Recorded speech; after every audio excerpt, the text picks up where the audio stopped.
السلام عليكم، هلا والله بالشباب. شلونكم؟ شو اخباركم؟ ان شاء الله بخير. رجعت لكم يا شباب بفيديو جديد بلعبة جديدة بالقناة واللي هي كلاش اوف كلانس. بالنسبة لهاي اللعبة اكثر المتابعين صوتوا بتنزيلها، وحتكون الفيديوهات اللي تخص هاي اللعبة هي شروحات واكمال احداث وتجربة تشكيلات جيش وافضل الطرق لتنكيس القرى. بالنسبة لهذا الفيديو مثل ما شفتوا بالصورة المصغرة والعنوان هو اكمال حدث ملك الغيلان ومسح القرية اللي موجودة بالتحدي. قبل ما نبدا يا شباب لا تنسون تصلون على الحبيب محمد، لايك واشتراك، تعليق حلو مثل وجوهكم الحلوة ومشاهدة ممتعة. بالنسبة بس للتنبيه انه المنتجة مال هاي اللعبة كلاش اوف كلانس اصعب من منتجة لعبة ببجي موبايل ب10 اضعاف، فخلينا لايك وقدر تعبنا يا بعد روحي انت. بالنسبة للتحدي هذا واحد من اسهل التحديات اللي نزلت باللعبة. بالنسبة للجيش عبارة عن 2 مليون، وذني المليون حيدمرن الاقواس الارضية. نيجي على الملك حيدمر مجموعة الدفاعات اللي متمثلة بالقوس والمنجنيق والمدفع الهاون، ويكون تنزيله على القوس أول شيء، ويا ما ينتهي من البنايات يدمرهم 3 ننقله بالسحر للدفاعات اللي بالجهة الثانية، وننزل السحر اللي بيه صورة الملك. دير بالكم شباب انتبهوا على تنزيل السحر بالشكل الصحيح اللي بيه صورة الملك.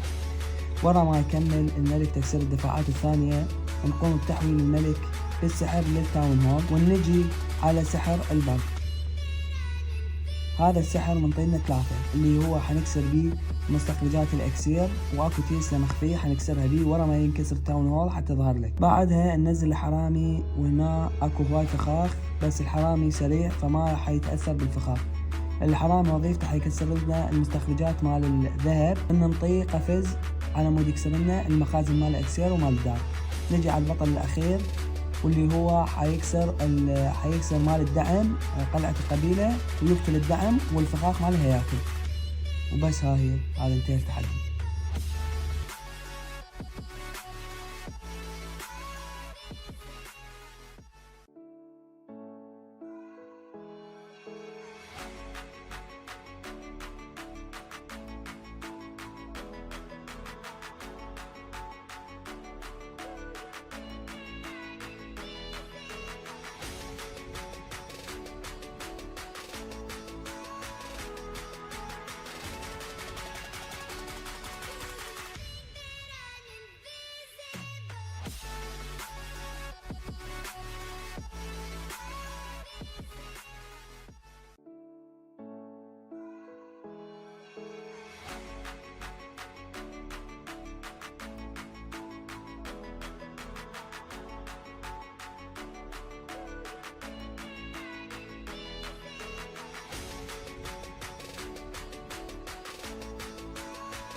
وصلنا لنهاية الفيديو، اتمنى اعجبكم. اذا عجبكم لا تنسونا من اللايك، تشتركون بالقناة وتفعلون زر الجرس. شكرا على المشاهدة، مع السلامة.